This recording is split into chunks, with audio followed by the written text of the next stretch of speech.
I had just witnessed, unnoticed, what my beloved wife did every Tuesday afternoon while I was at work. This time was supposedly her workout time at the local gym, which she attended twice a week. Stepping back, I'm a primary school teacher, so I have a very predictable work schedule. The school had staff meetings at a certain time and every Tuesday afternoon, which always lasted until 18. This meant that I was always home by 7. Terry was always very tired on Tuesday nights due to her gym workouts, so I would usually make dinner while she showered and made the beds, etc. Tuesday was also her laundry day, so she always had clean sheets on her bed on Tuesday night and a washing machine full of dirty laundry. Our principal unexpectedly canceled the staff meeting today due to an unexpected visit from the proctor, so I returned to my classroom and finished grading papers for the day. It was still only 15:30.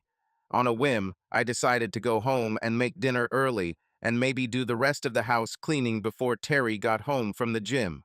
She had been gradually becoming more distant lately, and I thought that a candlelit dinner and a relaxing atmosphere without urgent household chores might rekindle the feelings between us. As someone with type 1 diabetes, my body's abilities were compromised. I came to terms with this over the years as the complications of diabetes gradually worsened. I did not consider this a serious problem, since all our love encounters from early marriage always proceeded on my initiative. Terry retained this Catholic guilt about it all, instilled in her through her religious upbringing as a child. She never wanted to try new things. It was me who always suggested different ways to diversify our sex life, only to hear, "No, we can't do that." As I said, I have accepted this fate in our marriage. Surely there was more to marriage than just sex. We seemed to get along pretty well, except for the occasional heated argument, usually over financial matters. However, recently I have noticed that she is becoming increasingly distant from me, often putting me down for my poor physical abilities in bed. She increasingly wanted to control every aspect of our lives and became stubborn and grumpy when she didn't get her way. I chalked it up to normal marriage difficulties and tried to carry on as usual, trying not to provoke any unwanted arguments, hoping that it would somehow work itself out. I was a patient person. Today I arrived home, as usual, parking in our garage, which was far from the house. This garage location was done so that when our children were small and asleep, the noise from the car would not disturb their sleep. Their sleep was precious not only because it was good for their health, but also because it kept us sane. We had some quiet time to recharge while they slept. I parked and walked slowly towards our two-story house. Terry's car was there, as it always was during her practice, as she said she preferred the bus on days like this. My head was already in cleaning mode when I quietly entered through the back door. I'm a bit of a jack of all trades, so every door hinge and moving part of our house was well oiled and quiet. Nothing annoyed us more than loud doors or squeaky hinges. The first thing I noticed was that Terry's purse was still lying on the kitchen table. She's going to be pissed, I thought. Terry was meticulous about making sure her wallet was always within reach no matter where she was. This anomaly changed my attitude towards cleaning, and I began to notice other things. Her workout clothes, mostly a tight jumpsuit and a large towel, lay on the floor next to the kitchen table. What? I thought, not yet realizing all the unpleasant consequences. Then I heard sounds coming from our upstairs bedroom. We designed our house so that the parents had a private space upstairs and the rest of the house, including the children's bedrooms, was downstairs. Maybe Terry has suddenly become ill and she's upstairs, I thought innocently. I carefully and quietly walked up the carpeted steps. Again, the house was designed for minimal noise, sleeping children and all. I was about to call her to see if she was okay and if there was anything I could do to help when I almost tripped over my shoes on the steps. These were men's shoes. Those weren't my shoes, and not the long trousers, shirt, t-shirt, and socks scattered along the remaining steps. I'm not a slow learner, I just trustingly did not realize that this was possible. At that moment, my logical brain contradicted all my many years of marriage experiences based on innocence, trust, and belief in the fidelity, love, and devotion of my marriage partner. I stopped. My skin has become sweaty, and my blood pressure dropped until my heart momentarily lost its rhythm. Am I having a low sugar attack? I needed to sit down on the steps and regain my composure, otherwise I would have fallen downstairs in a faint. No, I whispered again and again. My disbelief turned to anger, an emotion I was not used to. I am usually a calm, balanced person. Being a teacher, managing 30 different kids all day reinforced this in me many years ago. But now it has failed me. Adrenaline hit, and I saw red for the first time in my life. I've never fought anyone before. These feelings were completely foreign to me. However, despite all these strange feelings invading my system, an eerie curiosity forced me to carefully and quietly continue up the stairs and enter our double-sided dressing room. One door led to the bedroom and the other to the upstairs bathroom. Walking through the bathroom, I could access a large walk-in closet that connected to our bedroom. Once at the closet door, I could see the bedroom clearly. The dressing room door was slightly open and at such a distance that I could see the bed. I felt like I was watching a horror movie. I filmed everything on my phone. It was my wife, my lover, my life partner, the one I trusted without a doubt, mother of our grown children, a sexy 40-year-old woman who played sports, helped charities in the area, and told me she loved me above all else. It was a betrayal. Betrayal at the most primitive level. It wrenched my guts. Literally, I had to stop recording, quickly go downstairs, and go out into the garage, where I threw up. My body cleared the contents of my stomach, while my mind yearned for a similar cleansing from the sensory torture I had just endured.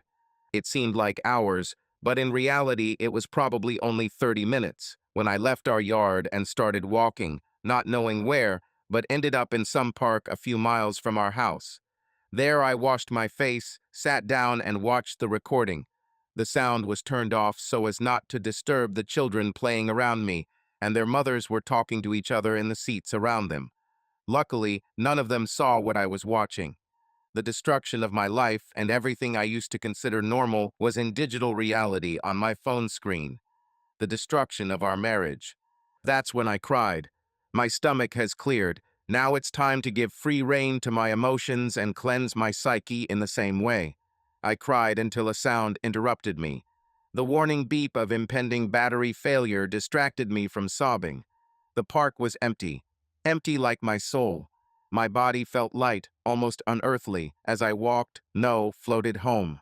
All the weight that was holding me and my life down was taken from me, leaving me only a walking shell. I felt like a balloon floating with the wind, held only by a string so as not to disappear into the sky. It was about 19 and my normal return time is on the day of the staff meeting. I was home again, at the back door, when Terry saw me. She immediately realized that something was wrong with me. The disheveled shirt, red eyes, and pale skin all gave it away. "What happened, dear? You look very pale." "Everything is fine." She touched my shoulder in a compassionate motherly gesture, leading me to the nearest kitchen chairs. "I'll get you a drink.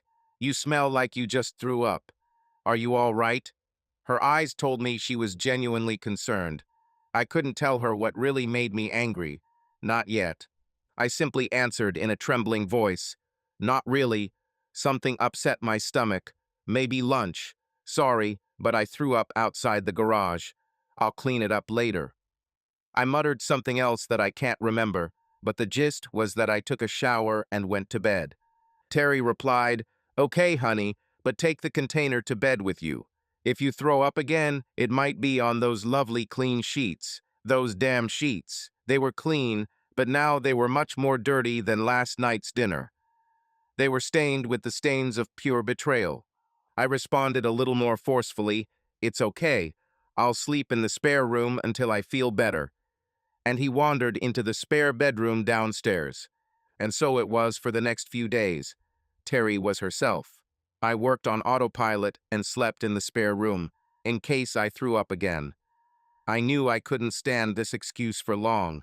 I eventually made it back to our bedroom, but I was having a lot of trouble sleeping in this rascal's nest. Terry seemed oblivious to my concern and continued in her usual manner. Monday came and I had already decided what to do. I needed to know if this was a constant occurrence or something that happened on its own. I informed my principal that I was having an unexpected medical procedure the next day, and he arranged for a temporary teacher to teach in my place. On Tuesday morning, I left as usual, but parked on a few streets in the neighborhood and returned to our street.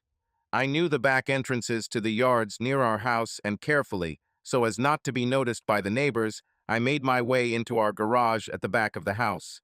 There I changed into casual clothes and soft socks for a relaxing walk. Back then it was a waiting game. When I arrived home unexpectedly last Tuesday, I remembered that there was no extra car at home, so I couldn't rely on the sound of a car arriving to alert me to any visitors. This bastard has to come here. I carefully crept around our gardens until I was in a spot that allowed me to see our front door, while being screened by the hedges and bushes we had planted for privacy from the road. I was waiting. I could hear Terry going about her business, completely oblivious to my presence. Her confidence that the normal routine was going on was obvious. Kitchen, washing machine, dishwasher. Hallway, vacuuming and wiping off dust. This continued until about 11:30. Terry then went upstairs. I could only hear the shower, followed by a period of silence, and then the toilet flushing. She came back down about 45 minutes later. With the dirty sheets in her hands, she put them in the washing machine. She was wearing sportswear and looked like she had just taken a shower. I loved it when she wore her sports swimsuits. They really accentuated her narrow waist and hips, as well as her lovely full breasts. Regular gym sessions really helped her look better, and I have to admit, she looked hot. Then she opened the front door and left it open, so that if anyone came, he would not have to hesitate, but go straight in, I suppose. It didn't look very good. My hope that what I saw was Terry's momentary descent into madness seemed like a vain hope. I didn't have to wait long. He arrived around 12:30. I didn't know who he was, but he came in from the left side of our gate. My phone took about 10 seconds of video, which recorded side profiles and even a nearly straight-on view of his face. He didn't hesitate. He walked right through the door. The next words I heard made my blood run cold. "Hello, honey.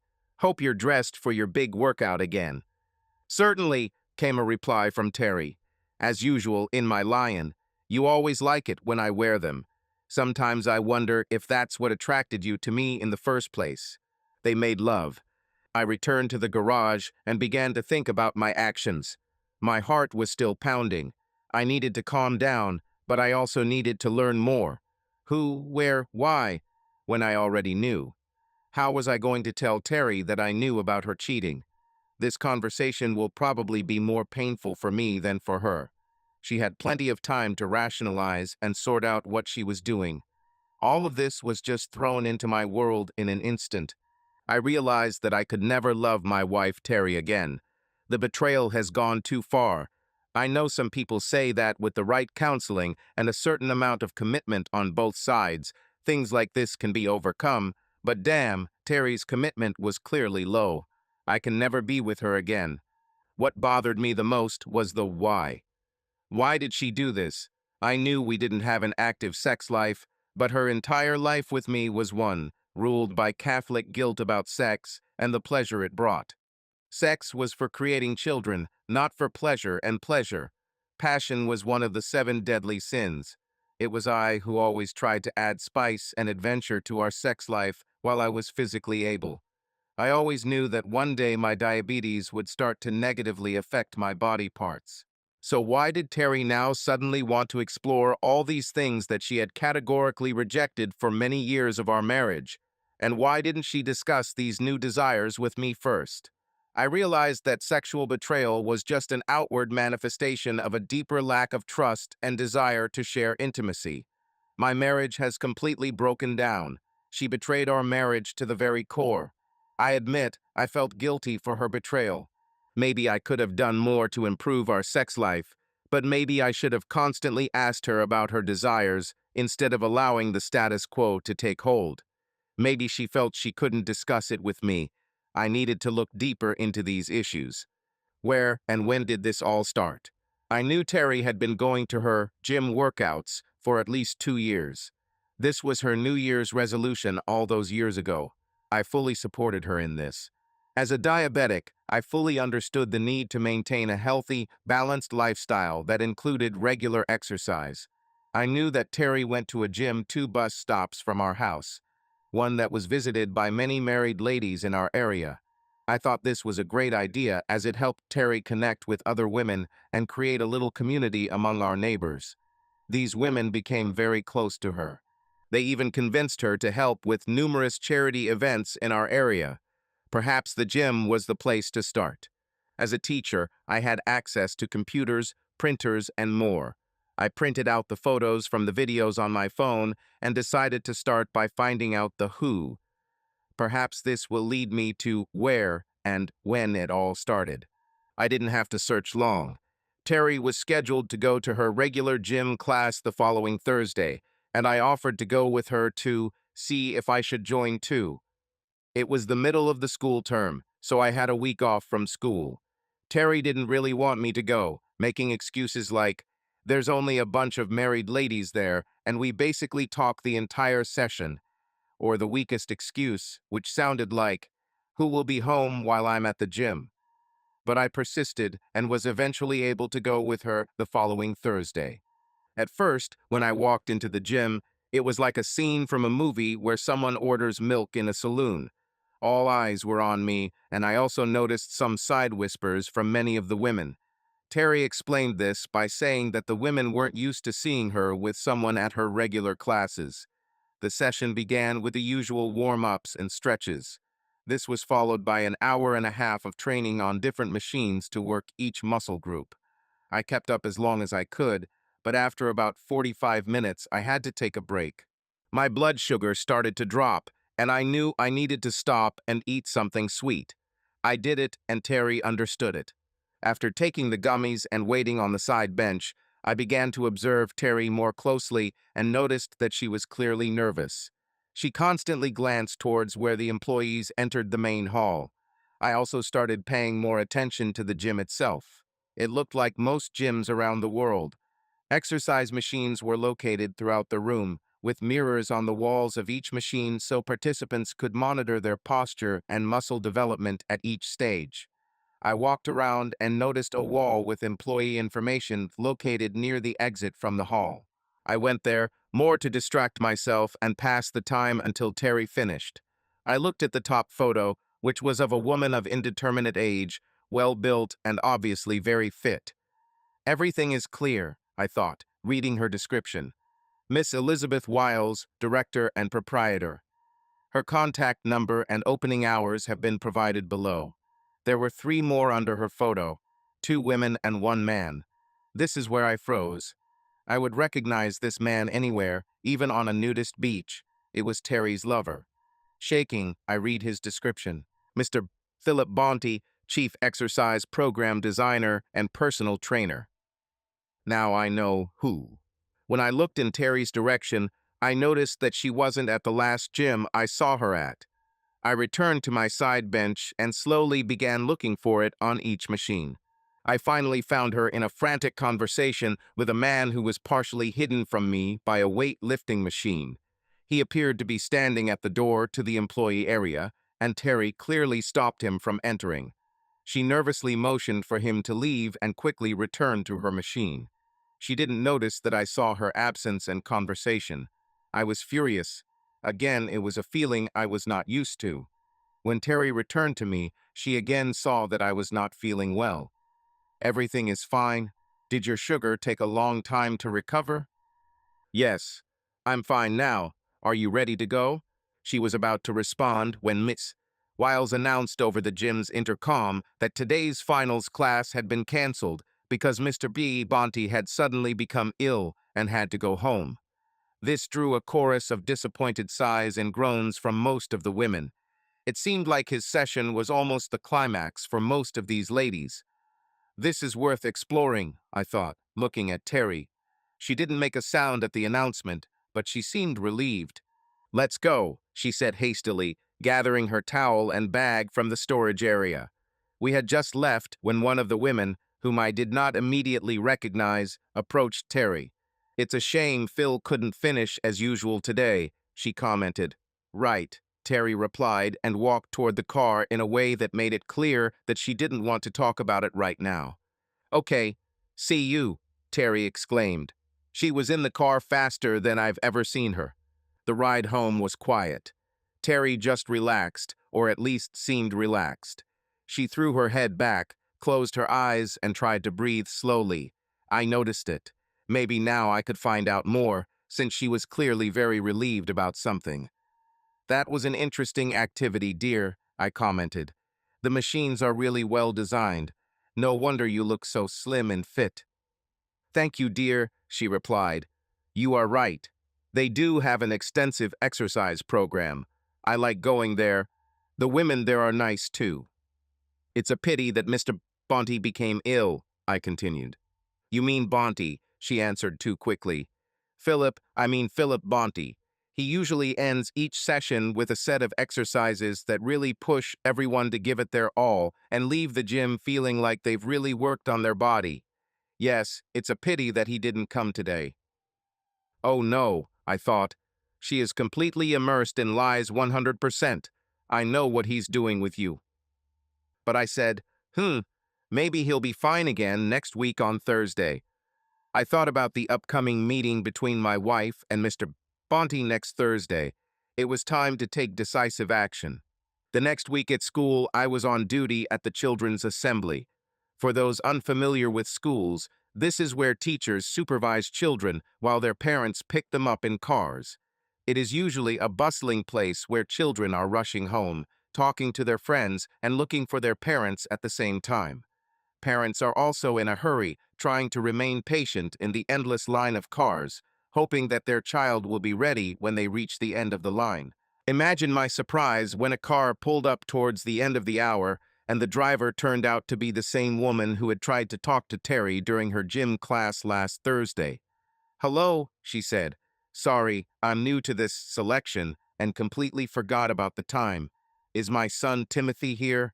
As teachers, we deal with situations like this all the time, especially when someone is new at school, so I promised that I would find him while my colleague watched the remaining children. I found Timothy waiting outside his classroom, talking to another staff member's child. Hi, Tim, I said. Your mom is here to pick you up. Let's go to the meeting place. He looked a little confused. He was in his last year of elementary school and didn't seem like one who was oblivious to time. That's weird, he replied. Mom is usually busy with her fitness trainer on Friday afternoons. She is often late to pick me up. At my last school, sometimes she didn't come until 5:30. The words fitness trainer immediately alerted me. I continued, trying to remain calm and just carry on the conversation. Oh, it's good that Mom is taking care of herself. Exercise is an important part of a healthy lifestyle. What's the coach's name, by the way? I hoped the answer wouldn't be what I thought it would be. Oh, his name is Bounty or something like that, Timothy replied. He also works at a local gym and often gives private lessons in people's homes. This is what I would like to do when I grow up. Mom really enjoys working with him. On Friday nights, she is very relaxed and lights up when we get home. This is cool. We always get takeout because Mom rarely has time to cook dinner on Fridays. Can't be, I thought. This boy is doing this with other people, not just my wife. I escorted Timothy back to his car, where his mother loudly expressed her gratitude for our concern. You're welcome, I replied. It's part of the service. By the way, I haven't met you before. My name is Gerard Downs. All the kids call me Mr. D for short. Nice to meet you. I shook her hand and she replied, Hi, Mrs. Now Miss Jones, Mary Jones. I remember you from the gym last Thursday. I came with my wife, Terry. Sorry, but she seemed a little in a hurry when she left. Me. Bounty's absence seemed to unsettle everyone that evening. At that moment, her entire facial expression changed dramatically. Whereas before she had simply been an apologetic late parent picking up their child from school, now she immediately turned pale and wary. She was almost shaking. Yes, okay. See you, Mr. Downs. Goodbye, and left. Wow, I thought. What's going on here? Does our bastard Phil sleep with other women too? I admire his toughness, but it doesn't change the fact that he's an absolute bastard. I am not a moralist who judges everyone by their sexual behavior. Not at all. What happens between two or more consenting adults is their business. However, when one of the adults is married, there is a line that cannot be crossed. If a married person feels the need to have sex with someone else, he should discuss either divorce or an open marriage with his partner. Not doing this is low. As low as possible. For a single person to voluntarily and knowingly enter into a relationship with a married person is also wrong in my understanding. It was time to plan my future, which I was thinking of doing with my then lover Terry. This future seemed bleak. It included just me, alone, without Terry, definitely, but maybe also without anyone. My anger allowed me to go down a path I never thought to explore, the path of revenge. I started collecting all the important little details that are hidden in a couple's daily life. Who pays the bills? Which insurance company do we work with? When do we pay utility bills? From which account is a particular bill paid and when? And so on and so forth. My database of all this information began to grow. I discovered that we only had a small amount left to pay on our mortgage and that my retirement account had reached a staggering $900,000. Thank you to our teachers' union for insisting that compulsory pension contributions be part of teachers' basic conditions of employment. I realized that according to what I read on the internet, there is no way to avoid the fact that all our assets should be divided equally. Our children were no longer dependent on us. We actually had a lot of savings in cash ready for our planned trip abroad. About $30,000. This trip will no longer take place. I decided that the first step would be to seize these funds as quickly as possible before Terry learned that I had discovered her betrayal. I secretly disabled various appliances in our house by unplugging wires here and there. While she was away, I would claim that Mr. So-and-so came and fixed the device, charging a fee in cash for a discount. I then hid this money and repaired the device myself. This way, I managed to save up about $20,000. I also bought tools and other items with cash, showed them to Terry, and then returned them the next day for a cash refund. I know it was dirty and deceptive, but honesty and trust had already vanished from our relationship because of Terry's actions. The whole situation was turning me into something I never thought I would become, a liar. Terry's Thursday sessions with Bonte continued. I no longer attempted to pursue a sexual relationship with Terry. We just lived together, like two roommates. My personal belongings gradually disappeared into boxes in the garage. Terry rarely went into the garage, so she didn't notice the changes. Her car was usually parked in front of him. She was content to leave the garage as my territory. One day, she asked why some of my personal items were no longer on the shelves. I just laughed it off, saying I accidentally broke them or didn't want them anymore. She was happy with these answers, mainly because most of my items didn't match her color scheme or what she wanted the room to look like. When most of my things were put away this way, it really didn't make much of a difference to the interior of the house. It made me realize how much I had given in by allowing Terry to dominate so much of our existence. I took all the money I could out of my retirement account and bought a small house, a very small house on the outskirts of town.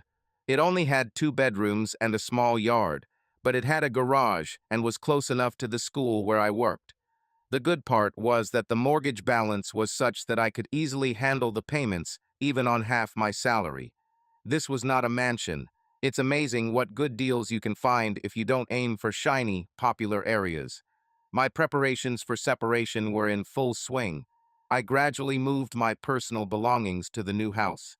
Furniture was not an issue as I could easily find used items in thrift stores. My life seemed used, once loved, but now forgotten and relying on charity to have any value. It's time for the players to get their well-deserved rewards. I edited the footage I had of Terry and Phil. Soundless. What they said to each other was too painful. At one point, I heard that bastard Phil call me that sucker. Terry didn't object, but to her credit, she flinched slightly. She knew that what she did was wrong, and her guilt showed itself often in small details. After each session with her lover on Thursday, she tried to initiate some form of contact with me, of course on Friday as she had to recover. But I couldn't agree. My heart and ego were as cold as ice. Okay, maybe some of the blame was on me too. However, I did not look for satisfaction on the side. The complete change I saw in Terry often left me speechless. I often found myself just shaking my head and staring into space. I could have taken this journey of sexual freedom and experimentation with her, instead of being left behind by her betrayal and deceit. At this time, contact with Mary Jones again occurred. This time she initiated contact. I will always remember this. Again, it was at a children's gathering after school. She was the last parent to arrive, so I was left alone with Timothy, her son, awaiting her arrival. When she arrived, she looked back, and I saw that she was very nervous and seemed to have recently cried. Teachers notice these things because they often indicate what's going on in students' lives and give us clues about how to help them learn better. Mr. D, can I see you for a minute? She asked nervously. Certainly. No one is coming, so just leave the car there and go to my office, I replied. I always called the benches around the school my office. She parked, Timothy played with a soccer ball, and we sat together on a bench near the assembly area. I don't know how to start what I want to say, she began. I don't know how aware you are of the gym you saw me at. I looked her straight in the eyes. I know my wife Terry loves going there, and that it has really helped her stay fit and active, I answered carefully. There are things you should know about what's going on there, she continued. I saw that she began to cry, and it was hard to speak. Does this have anything to do with Philip Bonte? I asked, trying to quickly bring her to the point. You have no idea how much this has to do with that pig, she said with rage. I think I know, Mary, I replied. Thanks for sharing this, unable to keep the venom out of his voice. But I already have a plan for the whole situation. I really believe in karma, and I think it may manifest itself soon. This bastard has to pay, Mary almost screamed. He doesn't care who or how he hurts, just to satisfy his sexual vanity. It's something he can show off to his friends at the bar. If you need my help to get revenge on him, let me know. This bastard must pay and pay dearly, she repeated. She called her son and left. I sat there for a long time, thinking. I was almost glad that Mary shared this with me.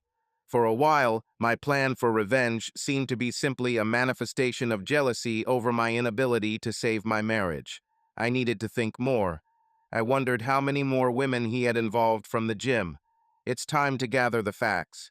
I couldn't help but admire this man's endurance, but I guess even the devil doesn't get tired. I found out that he works there every day except Monday when the gym is closed. I remembered the phone number listed on the stand at the gym. Using the telecommunications company directory, I found his address, no more than 3 blocks from our house. No wonder this asshole could walk to our house. I told Terry that I would be walking every day at 5 p.m. I told her that this was at the insistence of my diabetologist.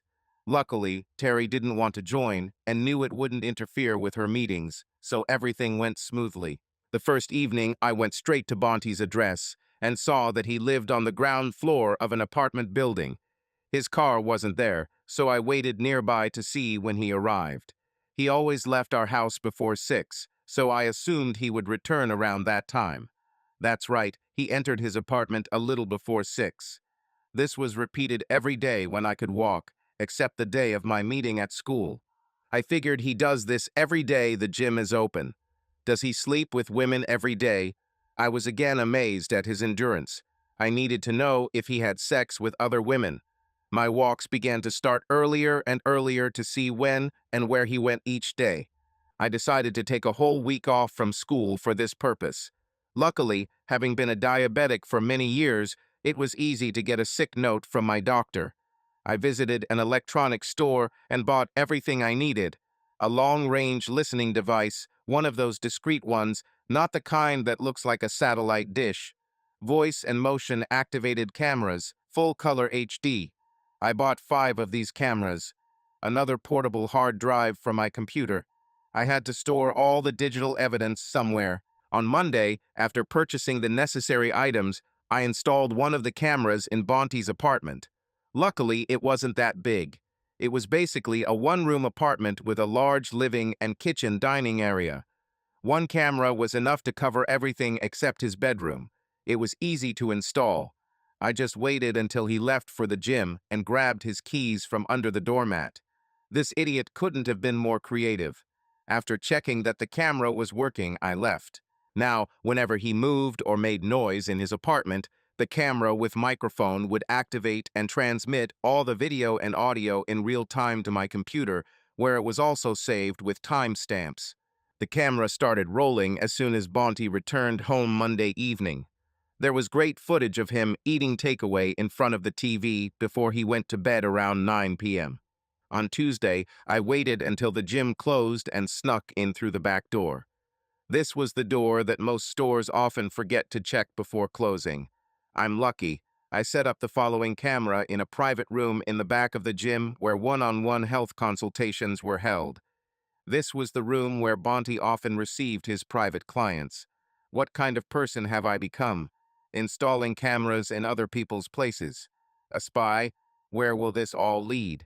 On Wednesday, I waited until Terry went grocery shopping and installed the third and fourth cameras in our bedroom and living room. I've been looking through the tapes since Tuesday and was surprised by what I saw and heard, but not really, given the context. Bounty woke up and immediately went out. He returned later with breakfast. The lazy bastard can't even cook his own breakfast, I thought. Then I remembered his sexual stamina and blamed myself. This man was really full of energy. He had to be doing something right physically to maintain that level of activity. He stayed home until the gym opened and then left around 10:30. He made one interesting phone call. Julie? Hello, this is Phil. He has already gone. Pause. Okay, see you at 12:30 at your home. Make sure you wear what I said. No, I'll be careful. No one will see me enter your house. Did you say he's leaving for 3 days? Fine. Maybe I can come on Thursday and Friday. We'll talk later, honey. With these words, he hung up and left with an obvious spring in his step. I wondered how he would explain this to Terry. On Thursday, I went down to the garage with my computer and waited for the action to begin. Almost immediately, Bonte's camera began broadcasting onto my screen. He woke up and, after going out to get breakfast, returned and dialed the number. It was Terry's phone number. The cameras showed her side of the conversation too. This spy shit was exciting. Hey, it's Phil. How is my beloved feeling today? Should Dr. Phil take care of her? Phil, don't say that on the phone. You never know who might be listening. Luckily, my stupid husband went to work. I really, really need you. She laughed. See you at 12:30 as usual. Of course, Phil replied. I might have a surprise for you. Are you ready for something new? He waited. I noticed that Terry only hesitated for a few seconds before answering. Anything, cannot wait, and both hung up. I wonder what this is, I thought. At 10:30, Bounty went to the gym. The camera in his private room activated shortly after. She showed him sitting at a table with an attractive woman sitting across from him. So, Mrs. White, can I call you Joan? Do you want a customized training program? Is our program no longer suited to your needs? He asked. Well, yes and no, Joan answered flirtatiously. My body is becoming much more toned. I feel it improving every day. Unfortunately, this extra fitness and endurance comes with too many hormones, if you know what I mean. I haven't felt this much vitality in years. I know what you're saying, Joan, Bonte said. Even through the hidden camera audio, I could almost hear the lust in his voice. Let me see what I can do, he continued. He suddenly stopped and sat down opposite her again. We can plan personal training after the gym. Unfortunately, I can't do them here in the gym. You live near? I could come to your house if that would be no problem. He said this in a questioning tone. She nodded and said it would be great. She added that her husband, Mr. Price White, was away on a business trip and that they would be all alone. Mr. White won't be a problem, she said. He goes away often, but it might be best to keep these extra activities a secret for now. Of course, he replied. How about Friday at 12:30 tomorrow? Fantastic, Joan exclaimed. She couldn't hide her excitement as she left the gym. Strangely, she seemed quite relaxed during her gym session that day. Mary, Timothy's mother, seemed very willing to help in any way, so I asked her to put together a list of women this bastard had slept with or is sleeping with. She did this with great enthusiasm, and within a week she had names and addresses. The list consisted of 30 women, all of whom were members or former members of the gym. Terry's name was also on this list, a fact that filled me with shame and anger. Now I have almost completely freed myself from our home. I won't call it home because it has lost all emotional value. Now it was just a house. Terry once noticed that the house seemed empty lately. I simply replied that I was trying to get rid of unnecessary junk. She accepted this as it had nothing to do with her things. She even liked that now she had more space for her things. The garage items have now also been moved to my new home. All I had left to do to complete the move would be 20 minutes to pack up the remaining things and leave in the car. I contacted a divorce lawyer, and all the documents were ready to be filed at a moment's notice. Financial issues have been resolved. Our holiday fund was completely drained into my personal account. I had all the receipts for the fictitious purchases in a folder ready to be presented if necessary. The beneficiaries of my pension fund were changed to our children, and all available amounts were withdrawn. I had my own accounts, my own credit cards, my own insurance policies. I changed the registration and insurance on Terry's car to her name. From now on, she is fully responsible for this. I could not manage the house, so here I had to rely on the courts. I bought a new mobile phone in your name and made sure it was with an unregistered number. I canceled the original phone number. I prepared a set of surprises for each husband partner of the women Mary identified. Each set included details of when and where this bastard had sex with their partners. There was also his name and address. The last item in the set was the address of a sexually transmitted disease clinic in our city, since most sex seemed to take place without protection. I also left an anonymous review on the gym's website, insinuating that the place was known to be a place where sexual predators preyed on married women. I also sent a detailed email to the gym owner stating that now is the right time to have a serious conversation with their chief instructor. I left the divorce papers, printed photographs of the videotapes of Terry and Phil, and DVDs of their encounters on our kitchen table. My wedding ring was cut in half and covered in excrement, and I placed it next to this set. The note underneath read, Terry, I left you this broken ring covered in the same crap you put on our marriage.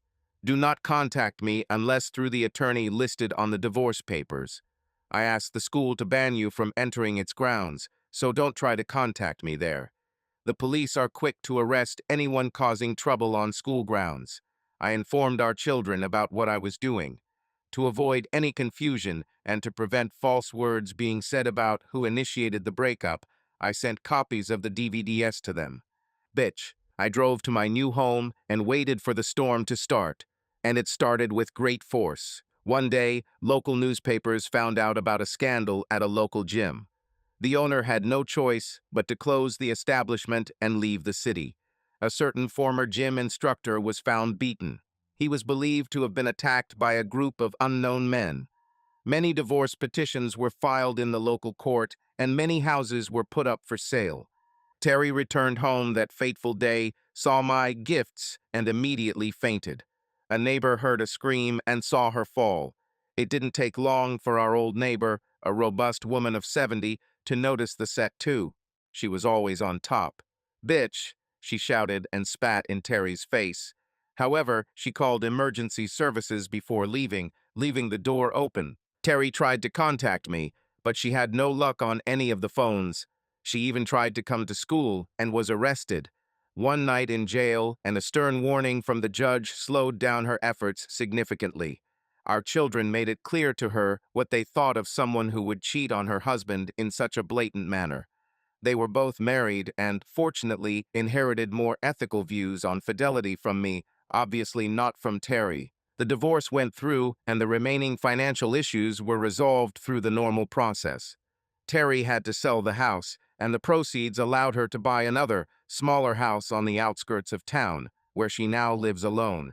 Shane, to be one of the notorious gym cheaters, never her didn't leave. Her face was recognizable, and whenever she appeared in the city, people cast sidelong glances at her and whispered to her. Some even spat in her direction. The resulting depression due to rejection and shame eventually led to her being cared for in a mental hospital. And I continued teaching while living in my new home, but not a single day passed without a feeling of loneliness and emptiness in this place. My heart yearned for the love and warmth of our home with my wife and children, as it did so many years ago. I took revenge, but I did not win. There are no winners when all that is left is loneliness and sadness from the betrayal of a cheating spouse. Subscribe to our channel so that your love doesn't cheat on you, and go ahead and listen to the next story, because this story is nothing compared to the next one. If you're under 18, don't even think, click to the next one.